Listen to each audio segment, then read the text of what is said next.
Good evening, everybody, and welcome to what we hope will be a long series of waterside chats. The intention of this program of events is certainly initiated by the current COVID crisis and the fact that the club has been shut down. So the idea is we try and keep the membership of the club in communication on what's going on. And we thought that this would be an ideal opportunity for us to talk to some members of the club who've got very interesting sailing backgrounds, as well as external people who again can provide some richness to the club's program. If anybody has any ideas for future talks, please don't be bashful. A good way of giving us input on that is a quick email to Nicole Ludwig. Nicole's email address is functions@royalthames.com. And so this is the first, as I say, of these talks. We've got the second one scheduled for the 8th of December, where Richard Ambler will be talking to Brian Willis, who's a bit of an America's Cup legend and judge. So hopefully the first of many. As I say, any ideas, please let us know and we'll try and work with you. And the first person that we're going to talk to is Jamie Matheson, who's at home in Scotland with some very fine pictures behind him of some of the boats we're going to be talking about. And Jamie, I think just before we get into some of the specifics on the boats, could you just give us an overview of your sailing experience, you know, how you grew up sailing, and then a little bit about how that progressed to being involved in some of these magnificent yachts and also your engagement with the Royal Thames Yacht Club. Evening, Bob. Thank you. I started off sailing with friends of my parents as a very small child, in fact, on the Clyde, and some very nice classic boats that were built in the 30s. These beautiful boats with long counter sterns, just beautiful boats. And I was just taken by being on the water. When I was 18, I was the nipper on a 35-ton motor sailor, a Lawrence Giles boat. And that was perhaps the point at which I actually started to learn something about sailing, because the owner's best pal was a man called Harold Brown, Captain Harold Brown. And some of you may even have heard of Brown's Almanac, which was written by Harold's father and updated by Harold when he was alive. He taught me quite a lot about the sea and about sailing, not from a racing perspective, but much more from a cruising perspective. So getting into racing was quite a shock. After that, I stopped sailing for a couple of years and then took up sailing with various friends on a number of boats, Contessa 32, an MG 335, first 45 F5, modern boats like that. Doing a little bit of racing, a little bit of cruising, but I had studiously avoided owning a boat myself. I never wanted to own a boat. That's how I started. Well, you certainly changed that plan somewhere along the line, Jamie. So, yes. So, yeah, that did change. And for many years, I sailed with my late brother-in-law, Alan Wilson. He owned a number of boats, including the Contessa 32 that I mentioned. But the last boat he owned was Opposition. Opposition I knew of, obviously, in our guys this morning, Cloud. And then Alan found her in a yard in Dumbarton, where she'd been ashore for a number of years, having been in the Med and suffered quite badly there. She was a liveaboard, which she really is not suitable for. Alan bought the boat, managed to get her afloat again, and I remember being completely smitten by the boat. I just thought this was the most beautiful boat I had ever seen. But it was great. Alan owned her. I didn't have to worry about it. But about a year later, he said, yeah, I think I'm going to sell the boat. I was in his house. It was about 8 o'clock at night. We'd had an early supper and we were just sitting having a glass of whiskey, looking out over to Alan. And that's when it all went horribly wrong. By the time the bottle of whiskey was finished, he wasn't selling the boat other than half of it to me. So having never wanted to own a boat, I, over a bottle of whiskey, ended up owning half of Opposition. A year later, Alan said actually he'd get commitments that he wanted to make elsewhere. And by that stage, I was quite happy to buy Opposition outright. And I did so. Then after that, we cruised there with Alan and my sister-in-law, Andrea, Angela, myself, for quite a while, even though she's not really suitable for cruising, but we had great fun. But eventually, Angela and I thought, whoa, no, this is actually not very sensible. So we bought a Dale Nelson 38. So now we have 2 boats, and that was fine. And then I thought, well, what are we going to do with Opposition? We can't possibly sell her. And so then we decided, okay, we better not turn her back into a racing boat, but try and race her.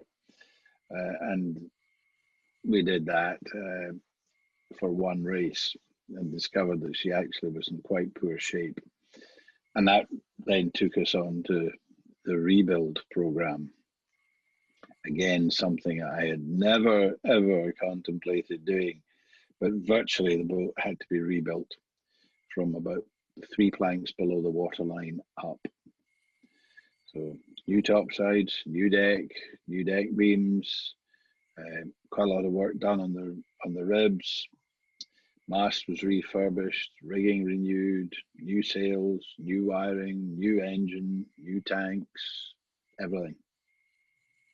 So I think it was about when we first met, and you know, I just completed a similar but smaller project, and you know, going through all of those sort of issues. But the other thing which I found absolutely fascinating was also working with the yard and preserving that skill set. And what are your thoughts on that? I mean, you almost end up making decisions that are almost irrational from an economic perspective, but you're preserving a piece of history for another 50 to 70 years. There's no almost about it. Financially, the decisions are completely irrational. It is marine philanthropy, rebuilding yachts. There is no rational sort of financial thinking behind it. It's emotion. And with wooden boats, I think there is emotion in a way that other boats, not so much. But with wooden boats, there's something about it that's just that bit emotional. What happened was we got the boat racing. In fact, I wasn't on board. My old pal Peter Wright, who looks after the boats for me, I'd asked him to get a crew together while Angela and I were at a dinner on board HMS Victory in Portsmouth. I said, get a crew together, try and do this race. We'll come up in the morning, go on the Nelson and come and join you at Helensburgh. And when I got there, the boat was looking fine. There was a crate of beer being consumed. Everybody seemed happy. So I said, okay, Pete, report, please. And he told me that they'd got on okay. A number of the sails had gone, but they were very, very old. So that didn't surprise me. And I thought, right, okay, so far so good. And then he said, but. And that was the beginning of the end, as it were, or perhaps the end of the beginning. The deck was lifting. There was rot around the mast partner. So at that stage, I thought, well, I'm a bit OCD about things that aren't fit for purpose. I am completely incapable of fixing anything myself, completely. But I took the view there must be somebody that can, and we went straight to Lalo's. Laurie came up, looked at the boat, and in Laurie's inimitable way said, oh yes, we can do this. It's not a problem.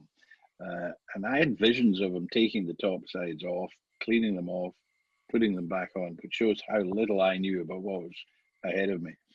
And he said, no. we renew.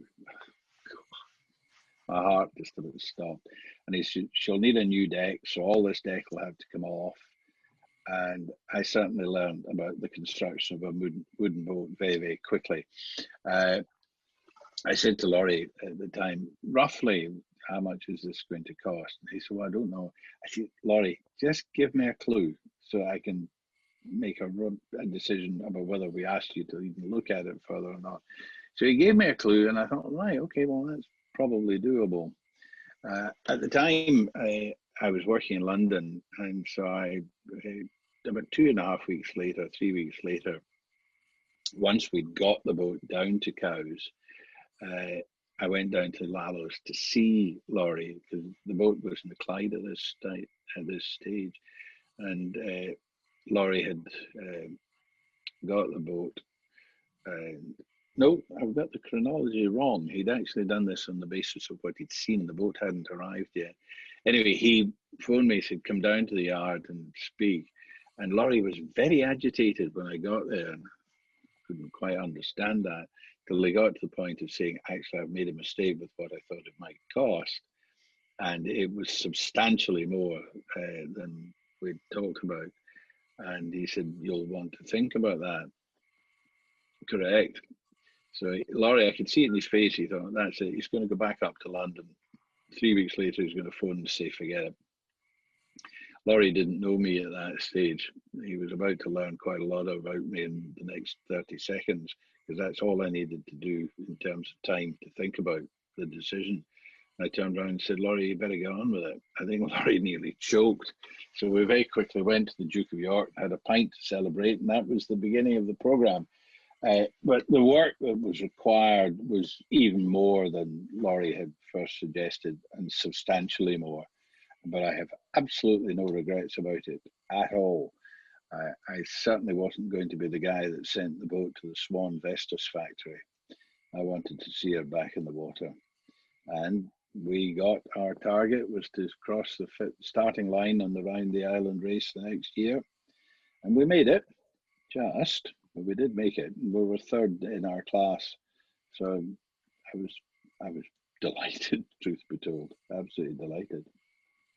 Fantastic, and the boat's got such a rich history from Sydney Hobart with Ted Heath, and so what are the plans for the boat now? I know she's still down in Cowes. Is it the classic circuit or the Clyde?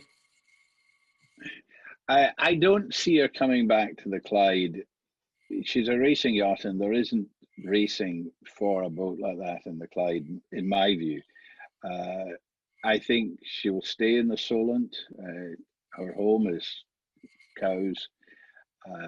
This coming summer, assuming the politicians deem us fit to make any decisions about our own actions and let us out, we hope to launch the boat. We didn't launch last year. We had intended to go to Cork for 3 months. We had quite a circus planned, and that all went by the board. So we have no ambitious plans for this coming summer.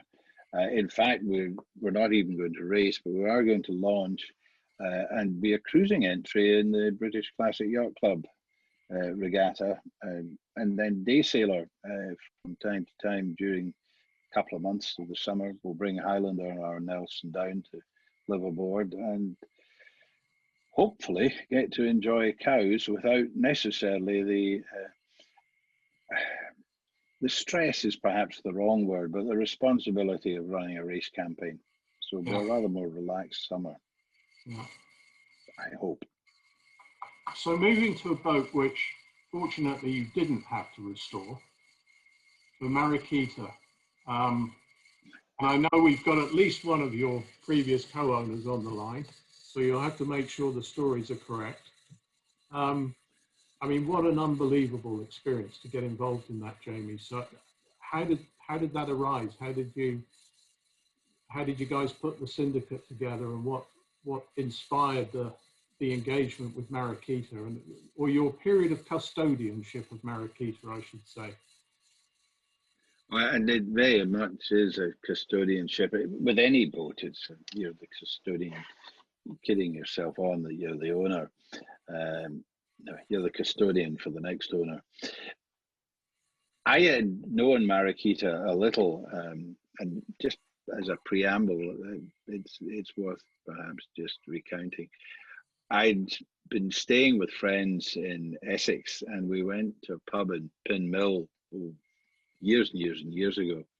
And I remember seeing this hulk in a mud berth that was clearly a houseboat, but I'd never seen a yacht of this size before. And I thought, my God, what is that? Is she an old J class?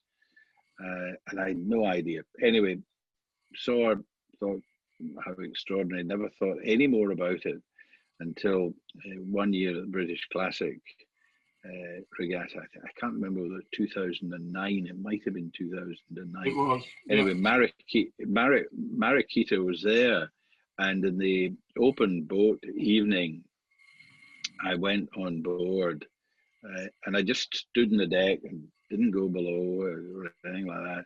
And I remember standing there, looking up and down this massive field of teak, thinking, my God, what sort of person can possibly own such a magnificent yacht? Little did I know what was to come. 3 years later, I was in the Royal Thames, in the George's Bar downstairs, and it was during January. Now, I don't drink in January or February, so I was stone cold sober.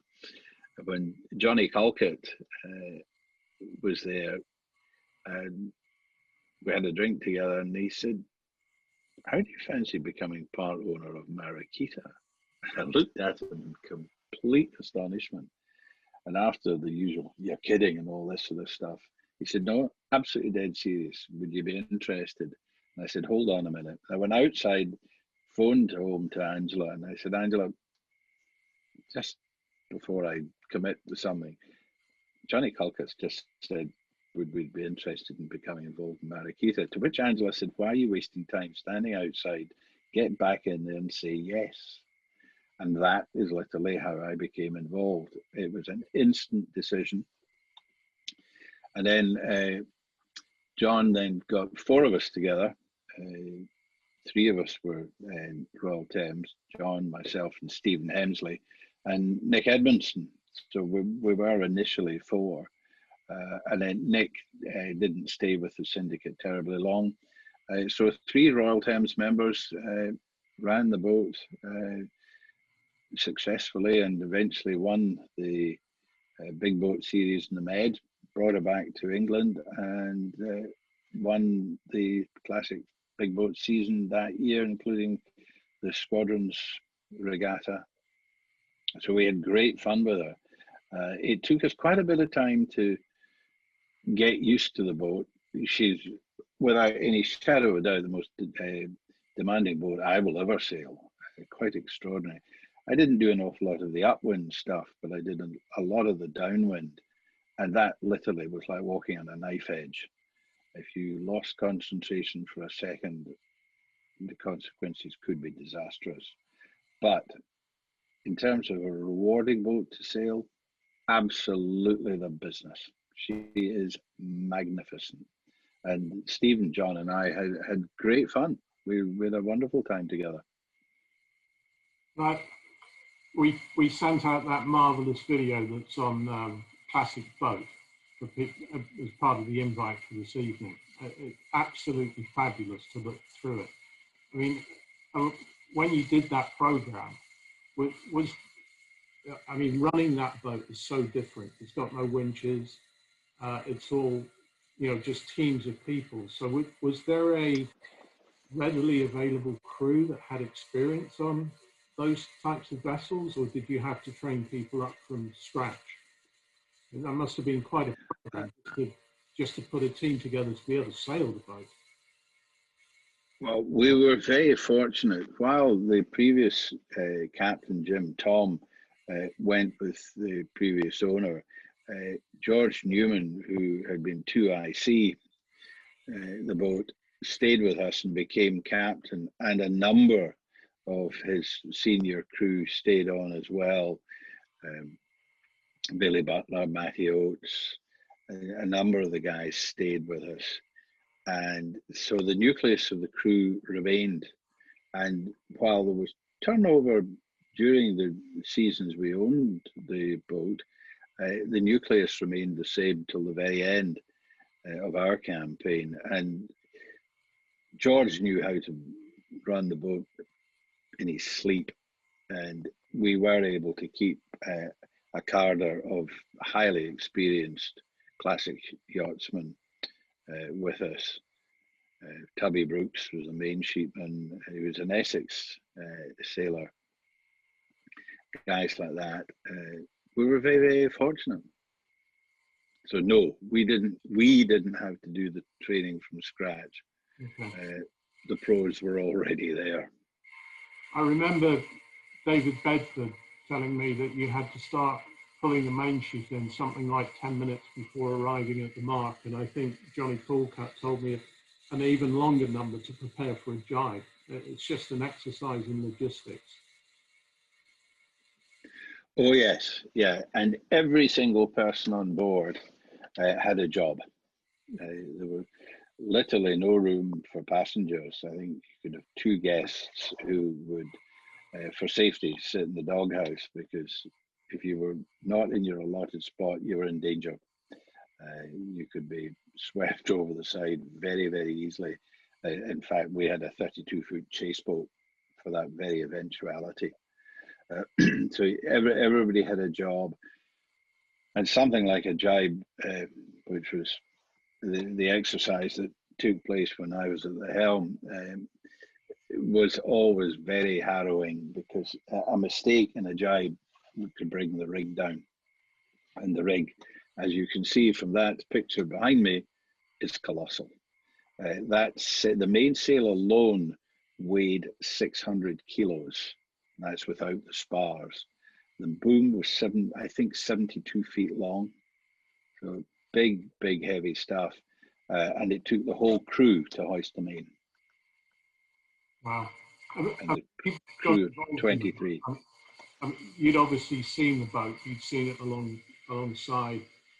And when you join, or when you take ownership, custodianship of a boat like that, you're bound to have some perceptions of what it's going to be like. What was the most unusual thing that you found from the boat, the most surprising thing? I think, to be truthful, I had no idea what it would be like. I hadn't a clue. I just thought this is going to be big and it's going to be very exciting, but I really didn't have a clue about what it would be like. I didn't have a clue what it would be like to do these med regattas or anything like that. So the whole thing for me was a complete adventure. What was surprising, or what sticks in my memory, was there was absolutely no room for error with that boat. She is a very, very demanding boat. And if you make a mistake, potentially an extremely dangerous boat, like any big boat is. But that certainly stuck in my mind, that there was no room for error. But if you get it right, oh, just magical, just magical. And so she's obviously gone to a new owner now. I think she's back in the Mediterranean. Do you think she will stay there, or will we see her in the Solent or on the Clyde in any future regattas? Do you know what the plans are for the boat now?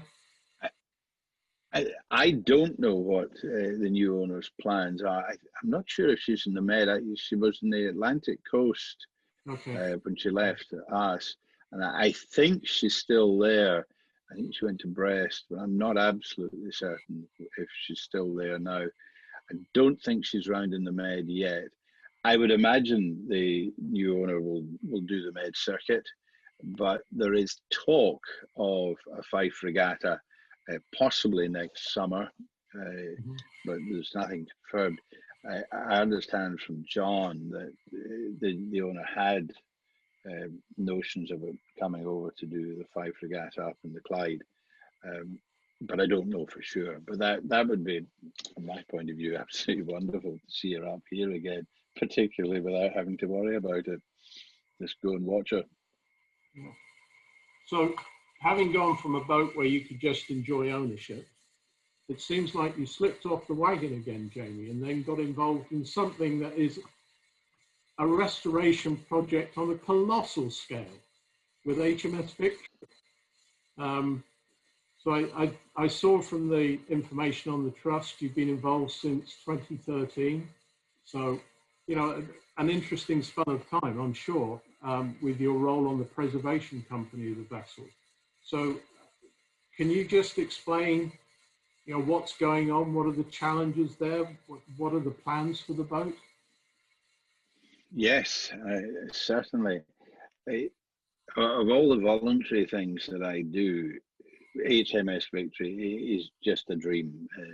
It's boys and big toys. Being involved in Victory is fabulous. She is, of course, still a ship of the line, which adds a certain spice to the whole thing, because the ship must remain operative in as much as she can be ashore. There are naval personnel on board, including commanding officer, BJ, every day. There are naval personnel on board overnight, which is as much for the vessel's safety as anything else.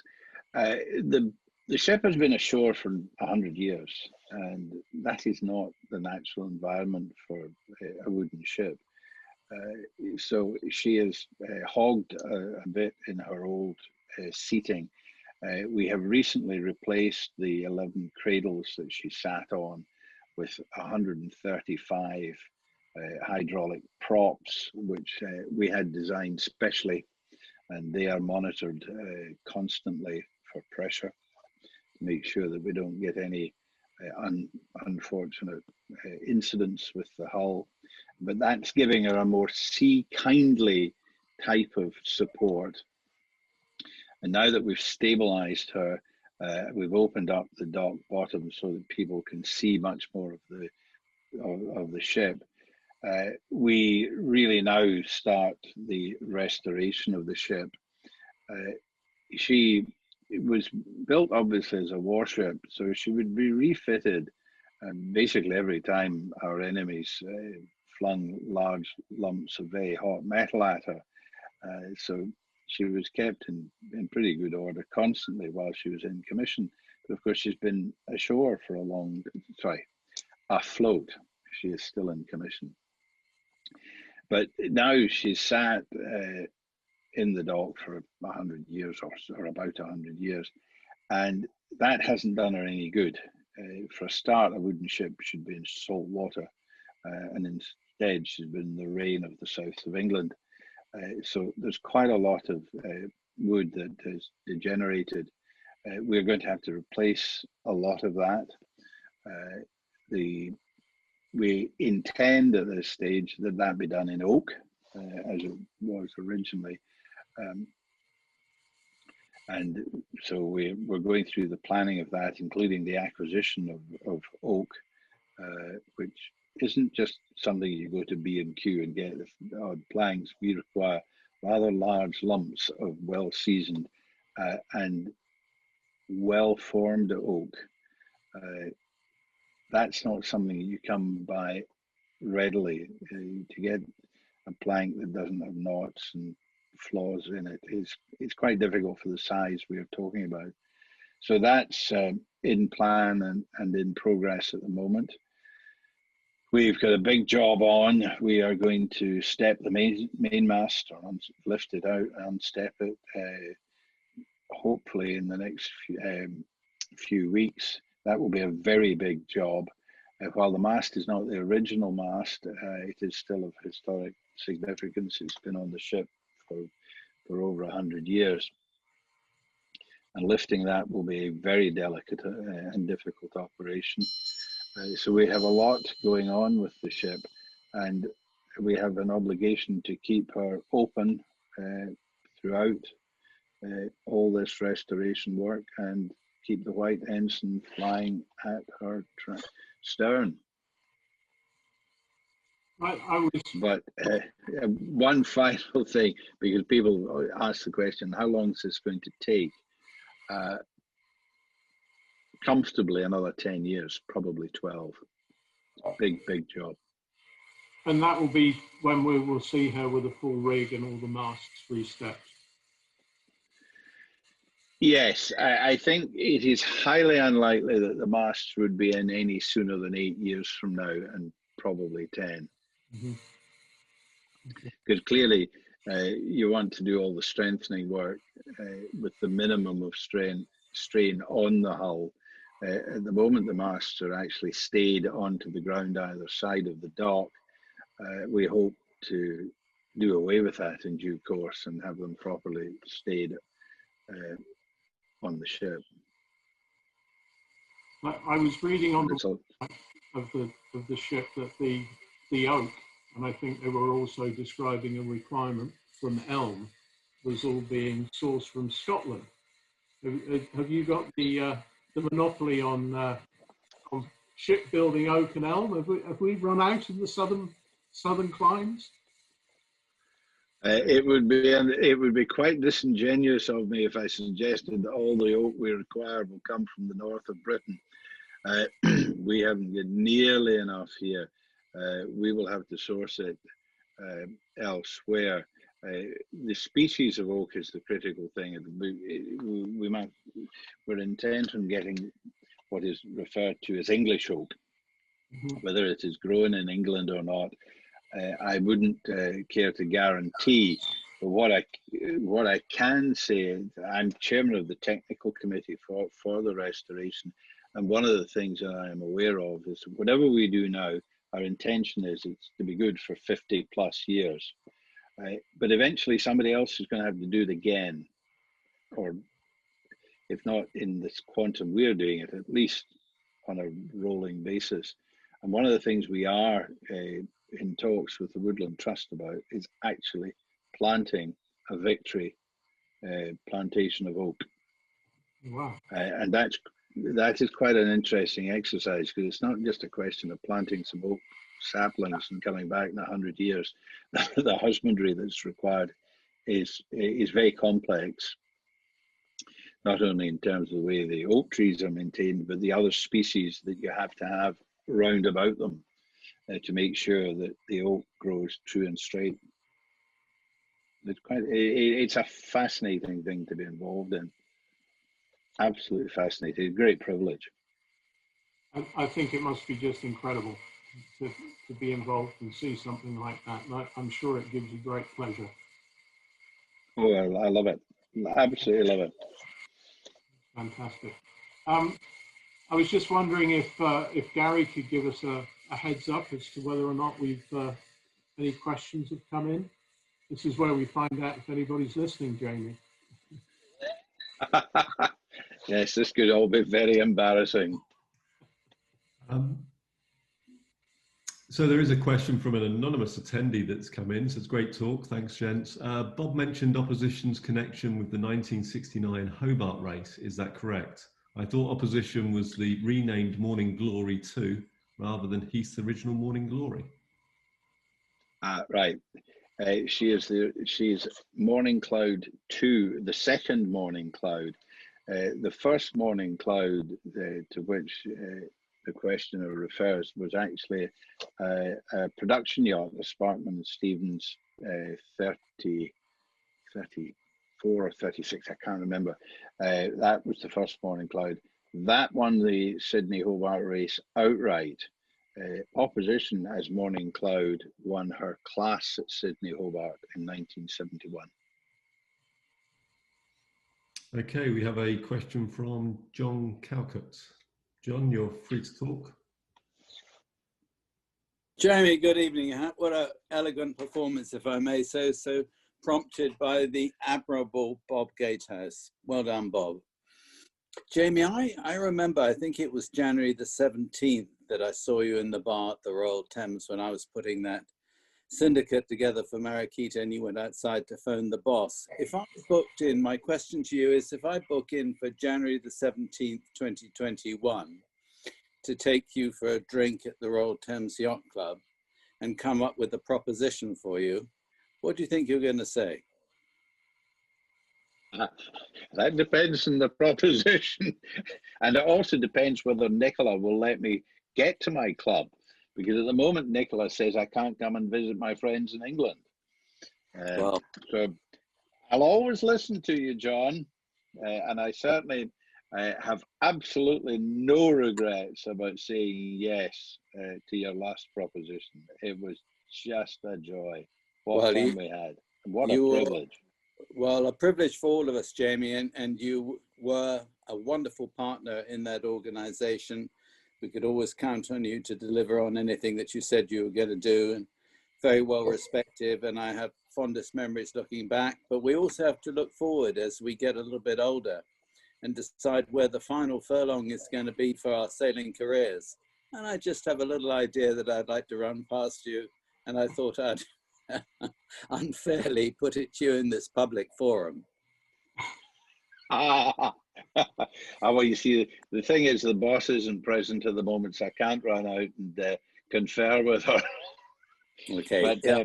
I'll give you notice. But 17th of January, I'll await the call if I'm not in the club myself. Very good, Jamie. I look forward to that. And of course, having our annual Christmas Mariquita dinner at the Thames, God willing and COVID willing, in December. Yeah, yes, indeed, John. But lovely to see you. Well done to both of you. Thank you. No, John, the partnership with you and Stephen was very, very, very special. And of course, actually, the Mariquita partnership still exists.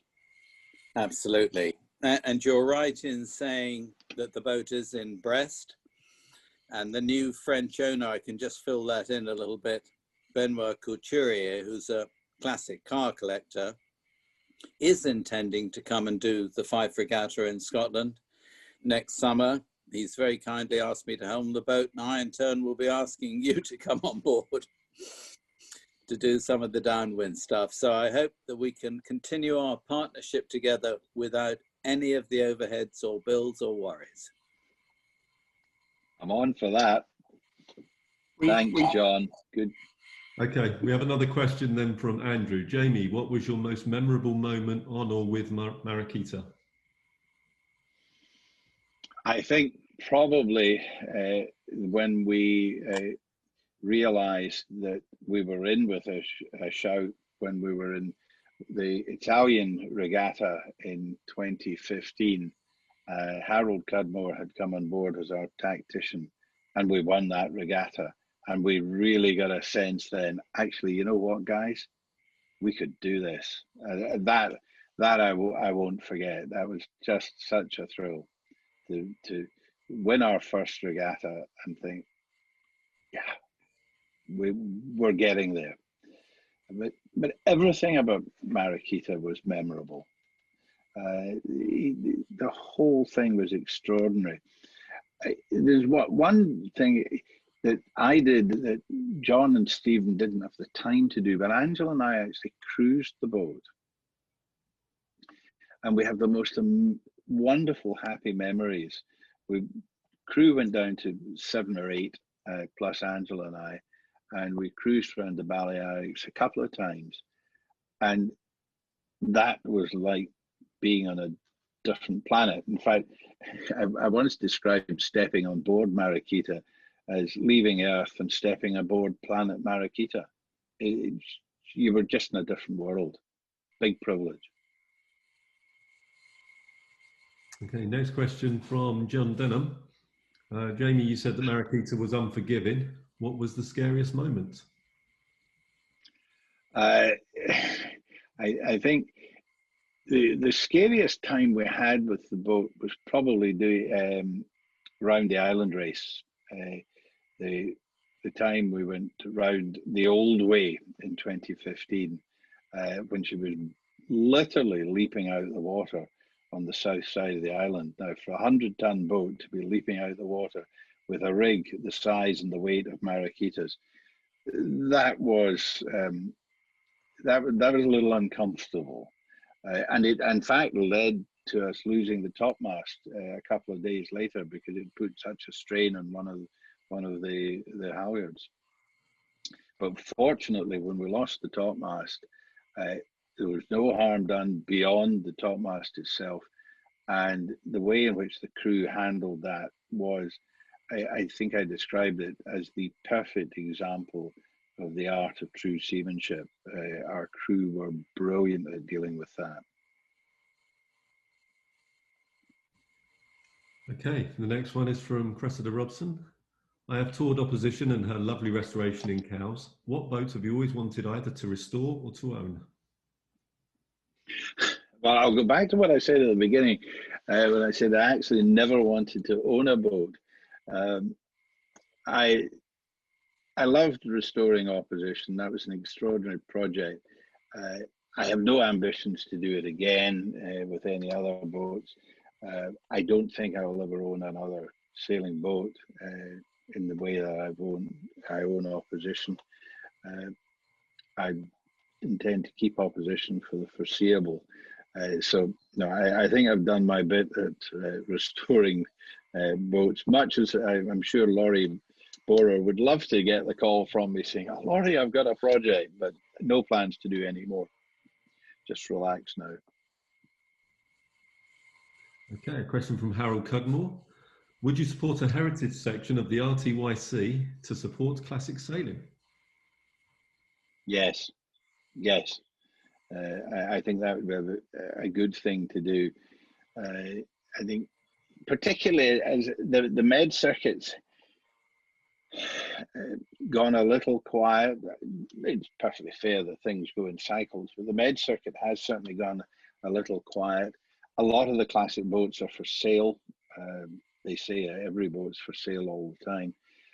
But I think new blood, new force into classic sailing, heritage sailing is very important. And yes, in a word, I would be very supportive of something like that. And the final one that has been sent through, it's not actually a question, from Roger Harris. It says, not a question, but just wanted to say congratulations, Jamie, as COVID has shown so well. Carpe diem. Thank you. Thank you very much. Well, that was fantastic. Thank you, Gary. I don't see any more questions there. Just before we wrap up, just a reminder, if anybody would like to hear from somebody in the club or a subject that you'd like to hear about on one of these webinars, drop a note to Nicole Ludwig, functions@royalthames.com. Don't forget the next edition of the Waterside Chats, which our own Richard Ambler will be talking to Brian Willis, America's Cup legend. And it just, as a final thing to wrap up, Jamie, thank you so much. I think your talk has been fascinating. It's just wonderful for you to share your experiences, and I think give us a real insight into some of the heritage and the experiences we've got in the club. So I can't think of a better fellow to kick the series off. Thank you so much for joining. Well, Bob, thank you very much for asking me. To be asked to talk about things that you feel so passionately about is not exactly a hardship. So I was absolutely delighted to accept your invitation. And thank you to everybody for listening and for the questions that we've received.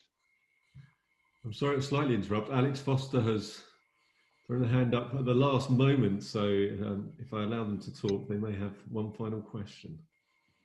Yes. Sorry about that. I was a bit late in the draw. Bob, I just wanted to inquire as to what yacht is in the painting behind you. Is it possibly Jamie's new Highlander? It's his old one while he plans the upgrade.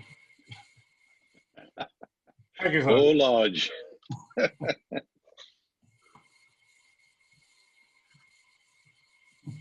Okay, that's it. There's no other questions or hands raised. Okay, thank you very much. Thanks very much. Thanks. Bye.